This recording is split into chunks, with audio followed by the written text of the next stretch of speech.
नमस्कार, मी सुमित. तुम्ही पाहता एलएस मराठी. 4च्या बातम्यांमध्ये आपलं स्वागत. कोकणातील बहुचर्चित कणकवली नगरपंचायतमध्ये निलेश राणेंना धक्का बसलाय. राणे बंधूंमध्ये निलेश राणे किंगमेकर ठरलेत. कणकवली शहर विकास आघाडीचे नगराध्यक्षपदाचे उमेदवार संदेश पारकर यांचा विजय झालाय. कोकणात निलेश राणेंची नितेश राणेंवर सरशी पाहायला मिळते आहे. महसूल मंत्री चंद्रशेखर बावनकुळे यांनी नागपूरचा गड राखलाय. नागपूर जिल्ह्यात भाजपला मोठं यश मिळालंय. 27 पैकी भाजपचे 20 नगराध्यक्ष आघाडीवर असून नागपूर जिल्ह्यात भाजपनं एक हाती विजय मिळवलाय. पुण्याच्या मंचर नगरपंचायतीमध्ये शिंदेच्या शिवसेनेच्या राजश्री गांजाळे नगराध्यक्षपदी विजयी झाल्यात. मंचरच्या पहिल्या नगराध्यक्ष होण्याचा मान गांजाळे यांना मिळालाय. राष्ट्रवादी भाजप युती, शिंदेची शिवसेना आणि शरद पवारांची राष्ट्रवादी, ठाकरेंची शिवसेना अशी तिरंगी लढत या ठिकाणी होती. भाजपच्या बंडखोर अपक्ष उमेदवार प्राची थोरात यांनीही या ठिकाणी जोरदार टक्कर दिली. महायुतीला जनतेनं स्पष्ट कौल दिला असून महाविकास आघाडीला नगरपरिषद नगरपंचायत निवडणुकीमध्ये चपराक बसल्याचा दावा भाजपच्या अमित साटम यांनी केलाय. देवेंद्र फडणवीसांच्या कामांमुळेच महायुतीला यश मिळालं असल्याचं साटम यांनी म्हटलंय.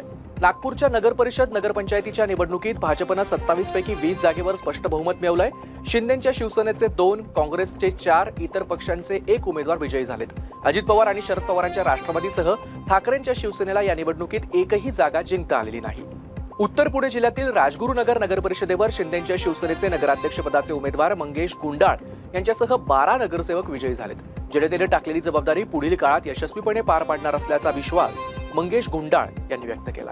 पुणे जिल्ह्याच्या जुन्नर, राजगुरुनगर, चाकण नगरपरिषदेसह मंचर नगरपंचायतीच्या निवडणुकीमध्ये अनेक दिग्गजांना धक्का बसलाय.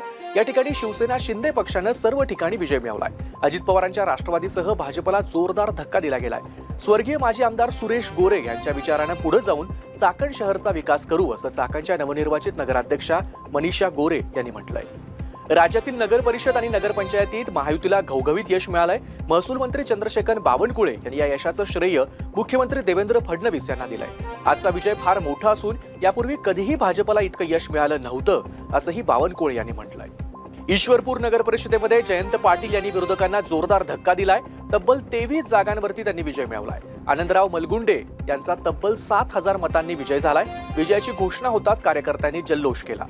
यवतमाळच्या पुसद पालिका निवडणुकीमध्ये अजित पवारांच्या राष्ट्रवादीच्या नगराध्यक्षपदाच्या उमेदवार मोहिनी नाईक विजयी झाल्यात. मोहिनी नाईक यांनी 645 मतांच्या फरकानं काँग्रेसच्या उमेदवार मोहम्मद नदीम यांचा पराभव केला. या निकालानंतर पुसद पालिकेत राष्ट्रवादीचं प्रभुत्व कायम राहणार आहे. या होत्या आताच्या महत्त्वाच्या बातम्या. बघत रहा एलएस मराठी.